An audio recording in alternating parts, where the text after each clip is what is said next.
un dicho o frase, como lo quieras llamar, que dice que no importa si todo mundo está en tu contra, no importa si tienes a todos los hombres que caminan en la faz de la tierra en tu contra, si tienes a Dios de tu lado, tienes a la mayoría de tu lado. Si todo el mundo está en tu contra, aun si las huestes celestiales estuvieran en tu contra, pero tienes a Dios de tu lado, entonces tienes a la mayoría de tu lado. ¿Crees esa frase, iglesia? Espero que sí. Y si no, la vas a tener que creer. Porque para eso Dios inspiró su palabra. Para renovar nuestro entendimiento y para entender frases como estas, que no necesariamente son la Biblia, es una frase, es un dicho, pero que es verdad cuando se trata del creyente. Es verdad cuando se trata de los hijos de Dios. El título del mensaje de esta mañana es este: Dios está por nosotros. Dios está por nosotros. Algo que te tienes que llevar esta mañana del mensaje de hoy a la luz de los pasajes de Romanos capítulo 8, versículos 31 al 39, es que Dios está contigo y nada te puede separar de su amor. Dios está contigo y nada, iglesia, te puede separar de su amor. Versículo 1 del capítulo 8 comenzó con esta idea de que no hay condenación para los que están en Cristo Jesús. Y después termina con esta otra idea con esta pregunta de quién podrá separarnos del amor de Dios. Para lo cual hay una sola respuesta. Y la respuesta es nada ni nadie. Nada ni nadie. ¿Para quién aplica esa verdad? Me atrevo a decir y quiero usar la misma frase de la cita que encontramos en versículo 28, más bien, de Romanos, donde dice que para todos los que aman a Dios, todas las cosas son para bien. ¿Para quién aplica esta verdad? Para todos los que aman a Dios también, aunque no lo diga en el versículo anterior. Lo dice en el contexto del capítulo. Todas las cosas son para bien para aquellos que aman a Dios. Y dentro de ese mundo de lo bien, entra que nada podrá separarte del amor de Cristo. Amén. Si Dios está por ti, es porque tú le amas. Dios está contigo y nada te puede separar de su amor. Amén. He dividido el texto, estos 10 versículos, en 4 secciones. La primera de ellas, todas van a responder a una pregunta, donde ya te adelanté la respuesta de todas. La respuesta es la misma para todas las preguntas. Nada ni nadie. ¿Ok? Nada ni nadie. En donde en la pregunta 1 de versículos 31 al 32, o que surge de los versículos 31 al 32, que es esta: ¿quién puede estar en contra nuestra? ¿Quién puede? Una pregunta más bien retórica. Es una pregunta que ya encuentra su respuesta y que Pablo ya la sabe y que está infiriendo que su audiencia original también la sabe. Simplemente les está recordando estas verdades y lo está haciendo a manera de pregunta. ¿Quién puede estar en contra nuestra? Vamos a leer los pasajes, versículos 31 al 32. Acompáñame a leerlos nuevamente. Romanos 8. Dice así: entonces, ¿qué diremos a esto? ¿Qué diremos a esto? Si Dios está por nosotros, ¿quién contra nosotros? El que no negó ni a su propio Hijo, sino que lo entregó por todos nosotros, ¿cómo no nos dará también junto con Él todas las cosas?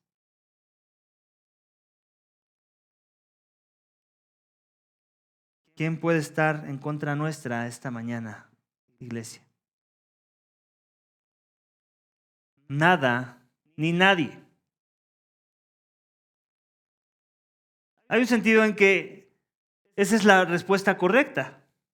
Eso no quiere decir que no sea verdad que muchos van a estar en contra nuestra. No es que Pablo está tratando de omitir la realidad de que va a haber oposición en tu vida. No es que está tratando de engañarte con un evangelio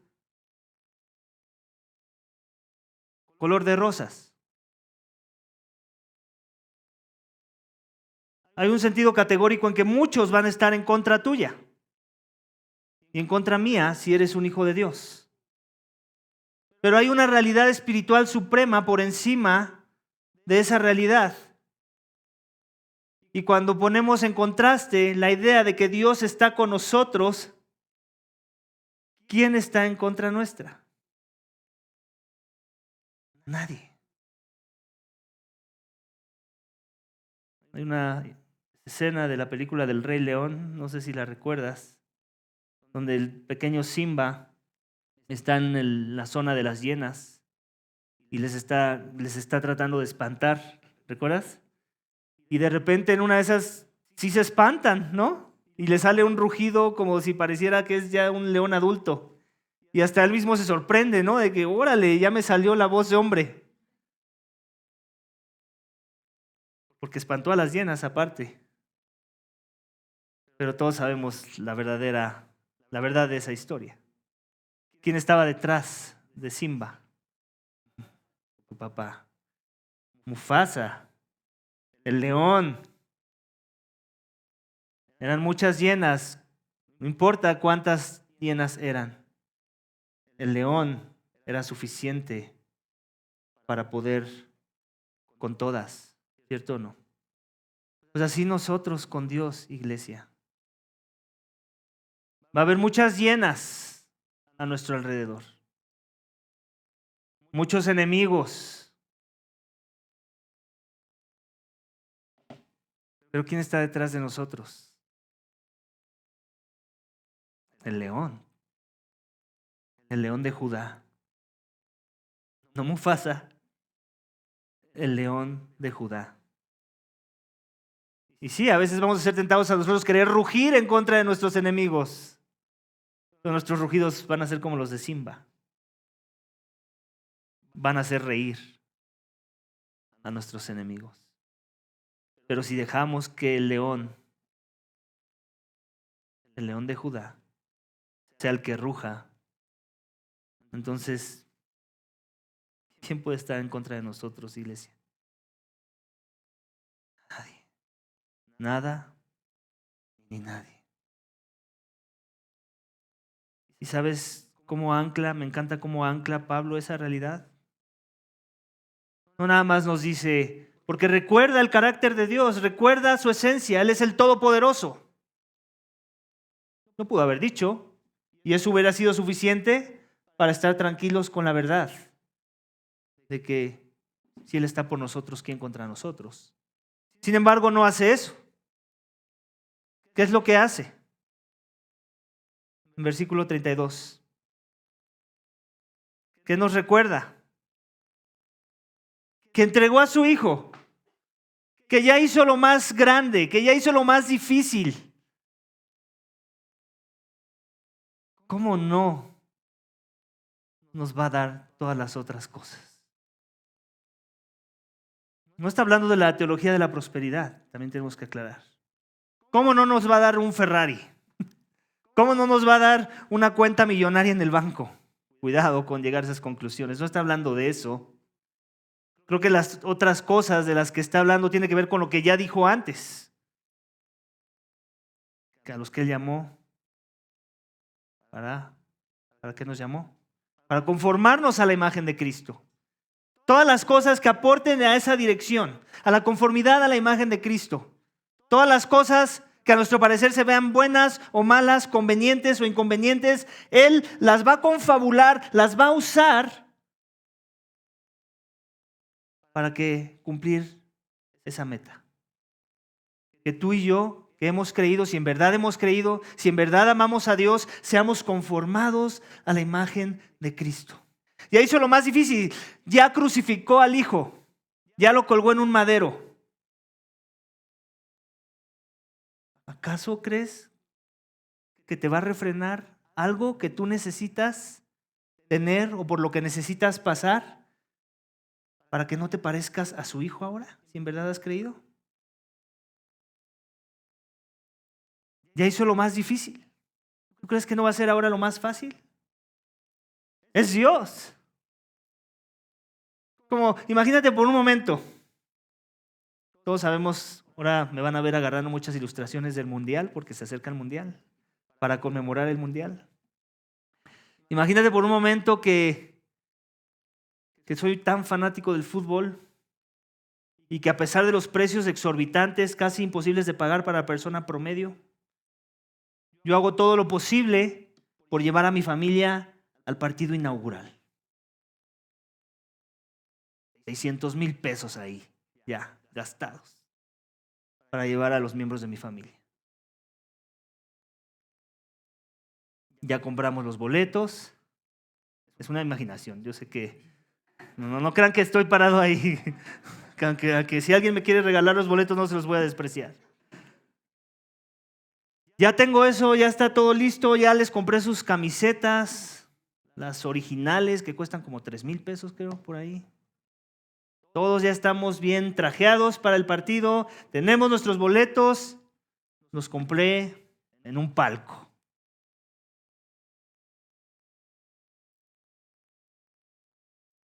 Y llega el día del partido y nos vamos acercando. Y resulta que el estacionamiento está carísimo.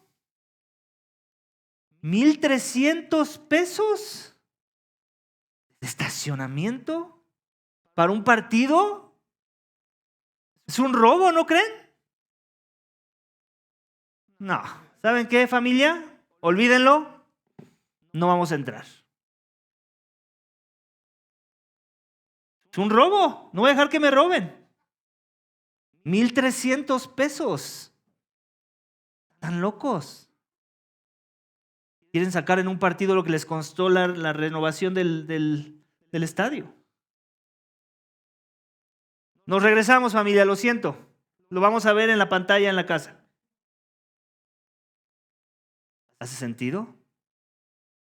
¿Hace sentido que yo haga algo así? Mi esposa en ese mismo momento, ¿saben qué va a hacer?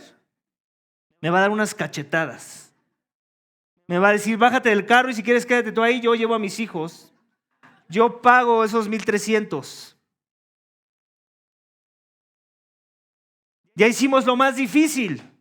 Ya compramos los boletos, son en un palco. 600,000 pesos. ¿No queremos pagar el estacionamiento ahora?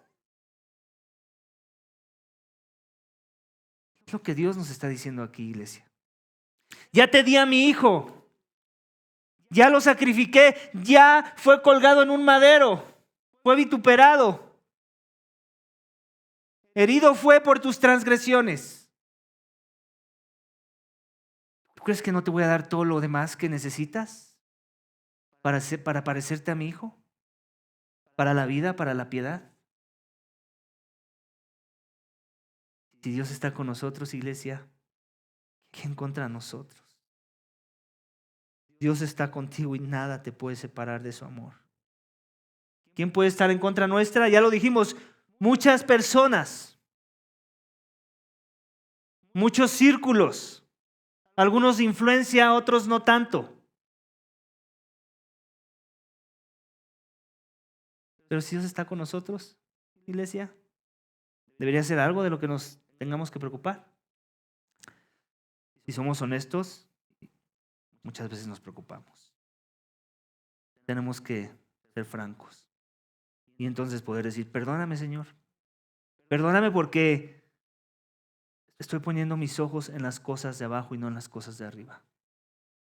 Ayúdame, Señor, a no quitar mi mirada de ti. Amén. Nada ni nadie, iglesia. Hay un sentido en el que muchos, pero al final del día, nada ni nadie. Amén. Vamos a la siguiente pregunta. Ya te sabes la respuesta. Versículo 33. ¿Quién puede acusarnos? Acompáñame a leerlo.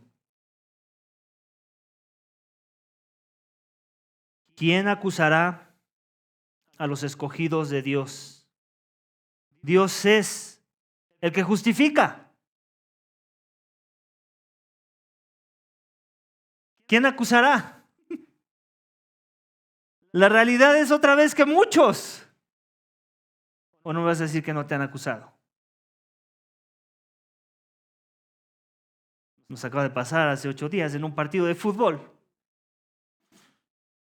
Nos acusaron de jugar de forma que, y eso que somos cristianos. Imagínate, un partido de fútbol. Esas como sea, te resbalan un poquito. Sabes que es un partido y es el calor del juego, ¿no?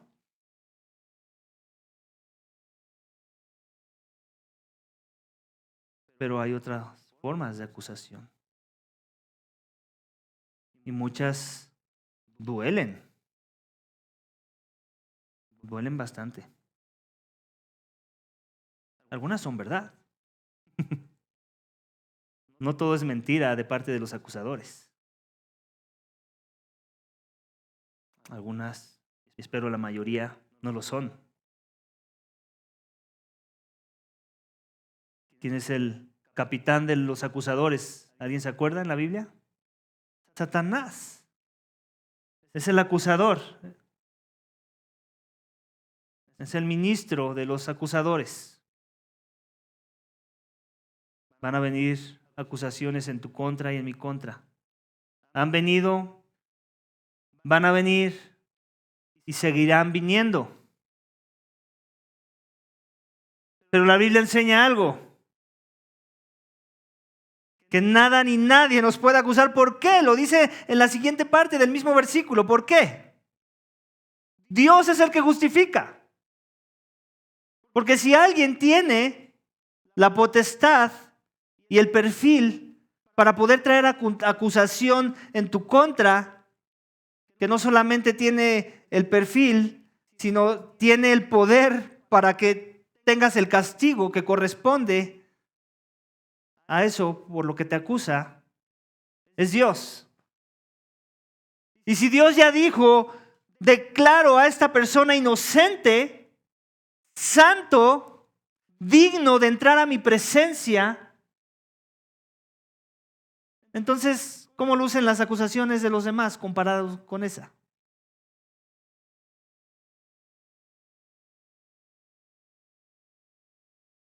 ¿Qué efecto van a tener a nuestras vidas? Asumiendo que son correctas, el efecto que tendrá que traer a nuestras vidas es arrepentimiento y fe. Asumiendo que son correctas, que vienen de buena voluntad, por decirlo así. Pero si son incorrectas, Él ya me justificó, Él es el que juzga, no tú, hombre. Él es el que juzga, no tu institución humana. Nada ni nadie puede acusarnos, iglesia.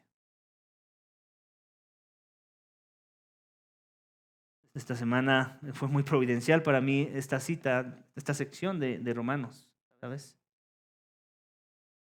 Muy, muy providencial. No te imaginas qué de providencial. Vienen acusaciones en mi contra. fuertes. Yo creo que como nunca he recibido en el pastorado. Y de pastores. Todas son difamaciones en mi contra. En su momento voy a tener que lidiar con ellas, una por una, con paciencia y con esperanza.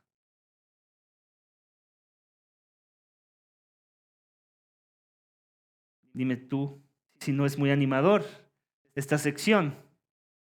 Trata de ponerte en mis zapatos. Acusaciones injustas, claro. Ya he dicho antes, puede que nos estén acusando por cosas que son verdad. Y por esas siempre vamos a estar agradecidos, porque es una oportunidad para crecer y para arrepentirnos. Pero si no son verdad, Dios se encarga, no nosotros. Dios se encarga, no nosotros. Nosotros nos toca aguantar, nos toca apechugar y esperar en Él. Amén. En su momento, Dios dará resolución. ¿O adivina qué? Ahí te va. Igual no da resolución. ¿Aún estamos dispuestos a seguir a Dios? ¿Aún estamos dispuestos a adorarle? ¿A decirle que le amamos? ¿Que Él es digno? ¿Qué si no hay resolución, Omar?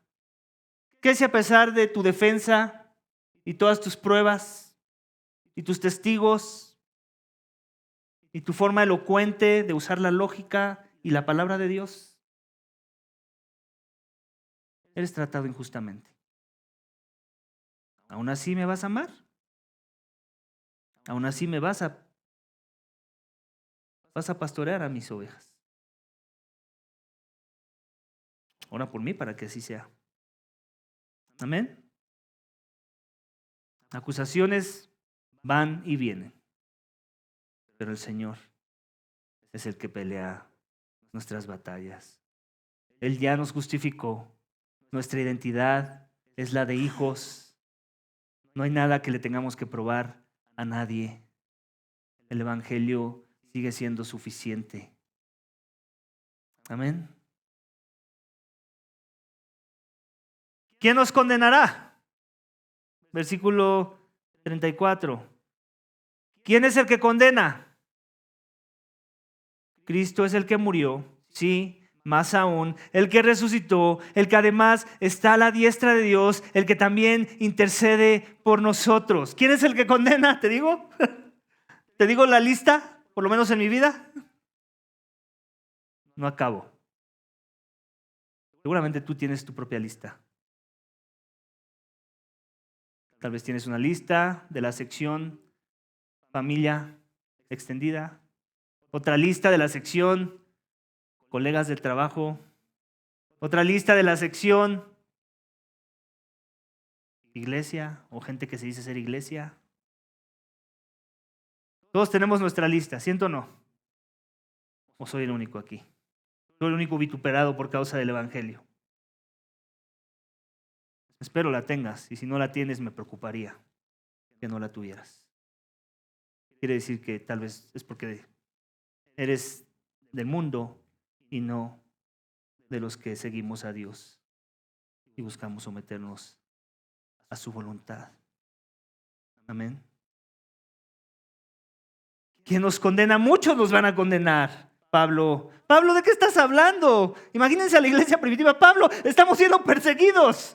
Nos están presentando ante los tribunales. Nos están condenando a muerte. Pablo dice, no.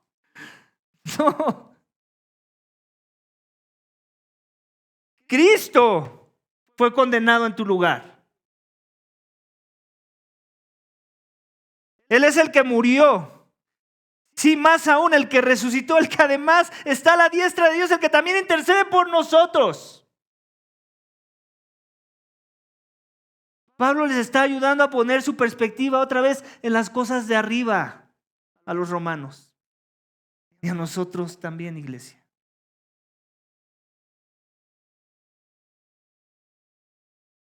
Bienaventurados, ¿no dice Jesús? Todos los que sean perseguidos por causa de mi nombre. Así les sucedió a los profetas, dice Jesús. Así les va a suceder a ustedes.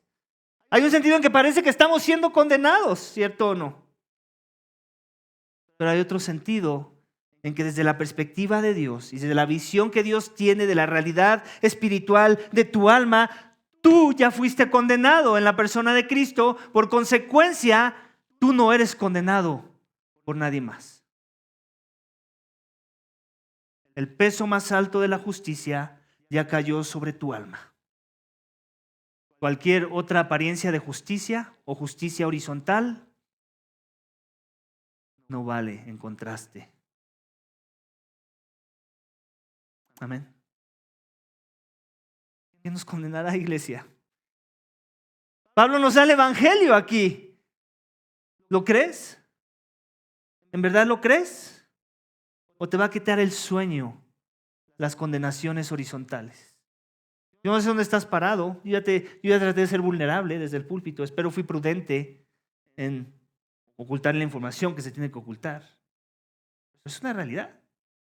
¿Por qué te lo cuento? Para que ores por mí, claro. Es parte de tu llamado, que tú ores por mí, no nada más que yo ore por ti. Pero seguramente tú también tienes tus cargas. También tienes tus condenas.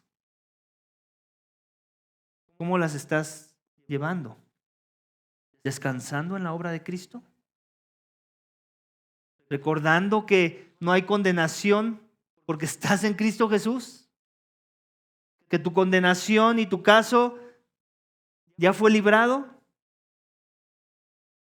Porque alguien tomó tu lugar en una cruz. Alguien vivió la vida perfecta que tú no pudiste vivir y que se demandaba de ti. Alguien padeció el castigo que tú merecías, que era una demanda de la ley santa de Dios y que tú debiste llevar, pero no tuviste que llevar. Y alguien resucitó con poder de lo alto para demostrar que el sacrificio fue acepto delante de los ojos de Dios. En verdad, no hay nada en contra tuya. El poder del pecado y el poder de la muerte habían sido derrotados. ¿Dónde estás parado tú esta mañana si eso no timbra en tus oídos? ¿Acaso esta declaración se te hace trivial porque sigues viviendo una vida separado de Dios? ¿Se te hace que no hace sentido? Porque hay un sentido en que me trato de poner en los zapatos de aquellos que aún no creen y como que no hace sentido, ¿no? ¿Quién nos condenará? Y luego transiciona a Cristo, al Evangelio. Si Cristo aún no es tu Señor y tu Salvador, si aún no entiendes tu más grande necesidad en esta vida que tiene que ver con tu pecado y que tu pecado sea expiado, que con tu pecado sea expiado, entonces hace sentido que no te haga sentido esta respuesta de Pablo. Pero si entiendes que tu problema más grande es separación con Dios, enemistad con Dios, por causa de tu pecado, por causa de tu transgresión, por causa de que no has vivido en los términos de Dios y para la gloria de Dios, y que se demandó un sacrificio, un sustituto, un salvador para el rescate de tu alma, para que Dios no te destruya, entonces entiendes la respuesta de Pablo. Si ya no es Dios el que me condena, entonces no hay nada que me condene. Dios ya me libró. Él ya me trajo libertad. Él ya me dio vida en su nombre. Él me ha dado a su espíritu. Me ha dado su palabra. Me ha dado afectos hacia su persona. Me ha dado el deseo de someterme a su voluntad. Me ha dado la convicción de ver el pecado como malo en mi vida para yo poderme continuamente arrepentir de mi pecado. Dios ya declaró justo al injusto por causa del justo que murió en su lugar. ¿Quién nos condena esta mañana, Iglesia Vida Vertical? ¿Quién te condena a ti? nada ni nadie. Dios está contigo y nada te puede separar de su amor. Amén. Con eso transiciono a la última sección. Versículos 39 al 35, en donde la pregunta es esta: ¿quién puede separarnos? ¿Separarnos de qué? Obvio, bien implícito, de Dios, de su amor, de su persona. ¿Quién puede separarnos? Iglesia Vida Vertical, versículo 35 dice esto: ¿quién nos puede separar del amor de Cristo? Y aquí Pablo te quiere dar unas ideas para ver si te casas con alguna de ellas. ¿Tribulación? ¿O angustia? ¿O persecución? ¿O hambre? ¿O desnudez, dice Pablo? ¿O peligro? ¿O espada? ¿Cuál te convence, Iglesia Vida Vertical? ¿Te convence alguna? ¿Quién dice yo por tribulación? ¿Por hambre? ¿No? Ni aun esos que les gusta mucho la comida.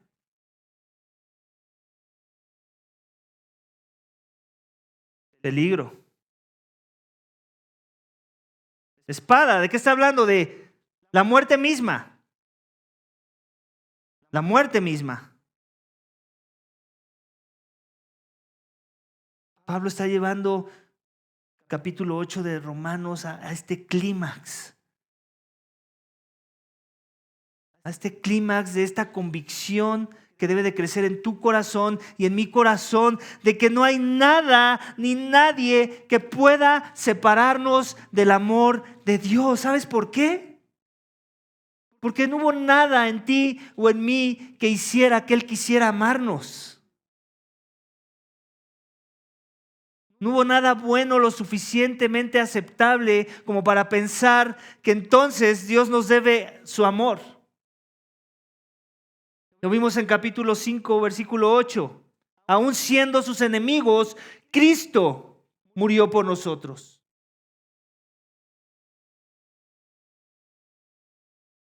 ¿Crees esa verdad, iglesia?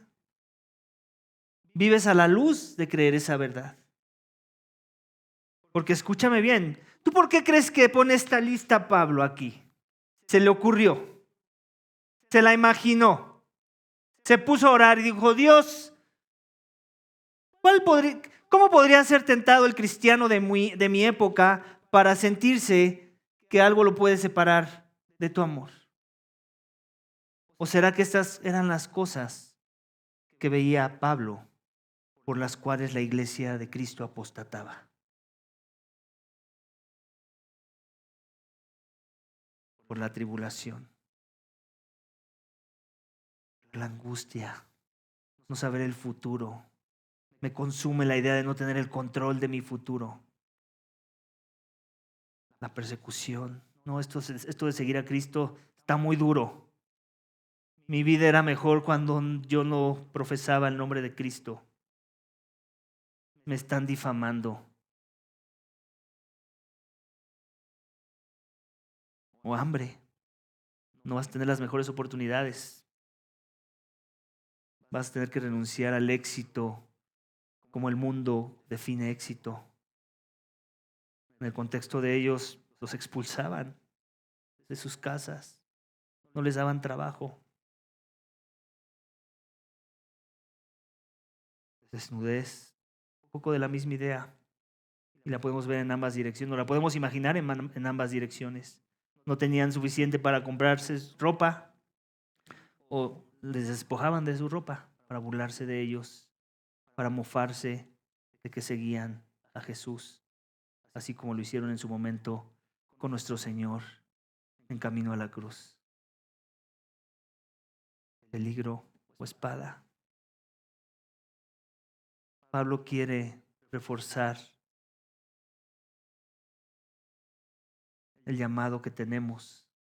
En verdad hemos decidido seguir a Jesús, con una cita del Antiguo Testamento, versículo 36, tal como está escrito: por causa tuya somos puestos todo el día, somos considerados como ovejas para el matadero.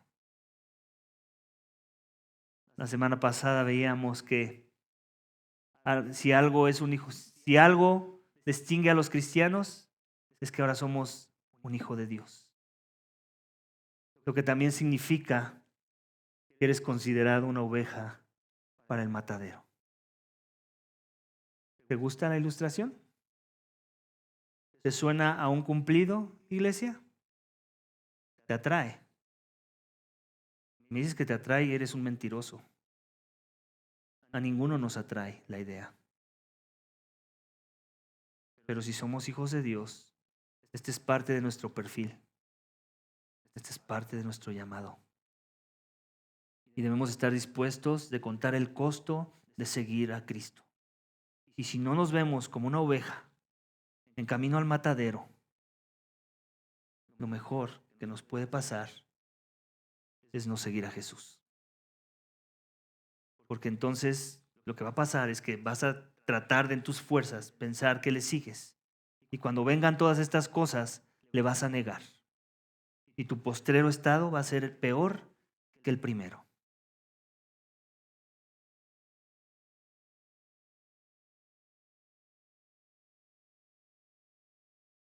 ¿Quién puede separarnos, iglesia? Dice Pablo, nada ni nadie. Más bien, en todas estas cosas, versículo 37, somos más que vencedores por medio de aquel quien nos amó.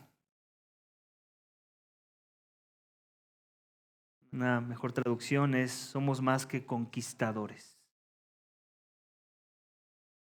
En una conquista, como sucedía antiguamente y creo que sigue sucediendo ahora en alguna forma, cuando venía el ejército invasor y conquistaba, muchas de las veces lo que hacía era destruir todo a su paso, ¿cierto o no?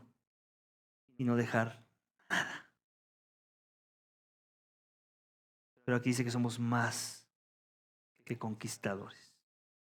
En otras palabras, lo que está tratando de decir Pablo es, todas esas cosas que ya mencioné de la lista que no te gusta, Dios las va a usar como tus aliados. Dios no las va a destruir.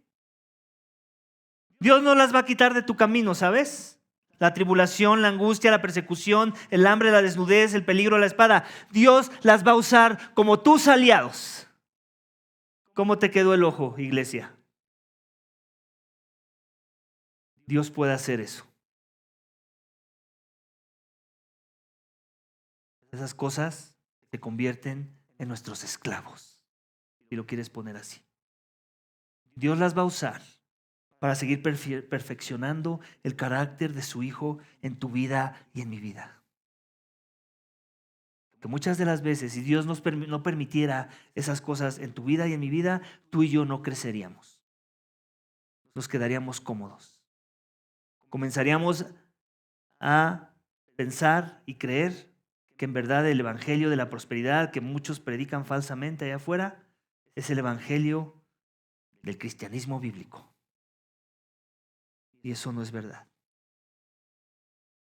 Dios va a usar esas cosas como tus aliados, como tus esclavos, como tu servidumbre para formar el carácter de Cristo en tu corazón. Amén. Entonces, cuando lo vemos así, podemos decir lo que dice Pablo. Somos más que victoriosos. Somos más que vencedores. Esas cosas nos sirven. Esas cosas son mis esclavos. Persecución, venga, Dios la va a usar. Tribulación, venga, Dios la va a usar. Difamación, oposición de todo tipo, venga, yo la necesito para ser transformado y conformado a la imagen de mi Señor. Amén. Porque estoy convencido, dice Pablo, versículo 38, de que ni la muerte, ni la vida, ni los ángeles, ni los principados, ni las potestades, ni lo porvenir, ni los poderes, ni lo alto, ni lo profundo, de ninguna otra cosa creada nos podrá separar del amor de Dios que es en Cristo Jesús, Señor nuestro. Pablo es un poeta. Pablo está usando el lenguaje de exageración aquí, que en muchos sentidos no es tan exagerado, es real.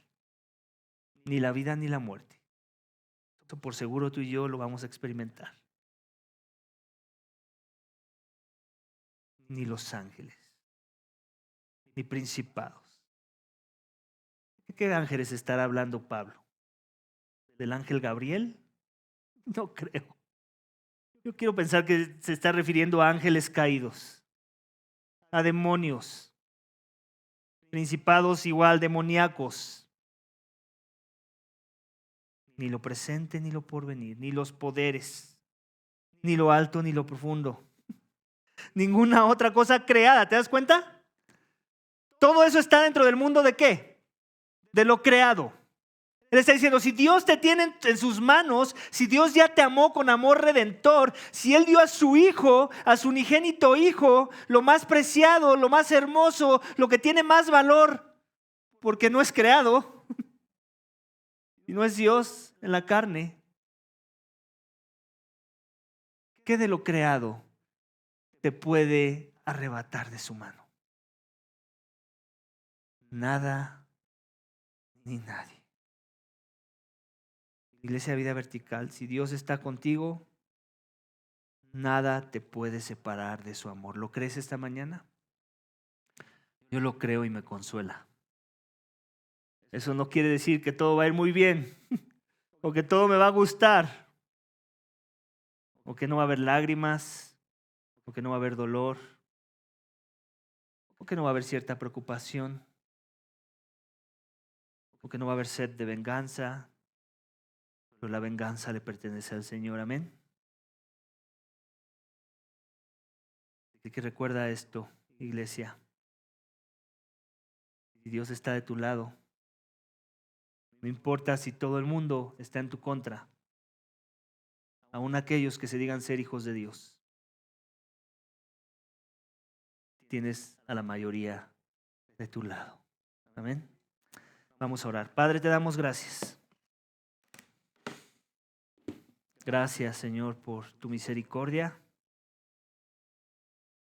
Gracias por tu amor. Gracias porque tú nos consuelas con tu palabra. Nos traes aliento. Nos das un respiro. Nos das esperanza. Eres paciente. Eres rico en misericordia.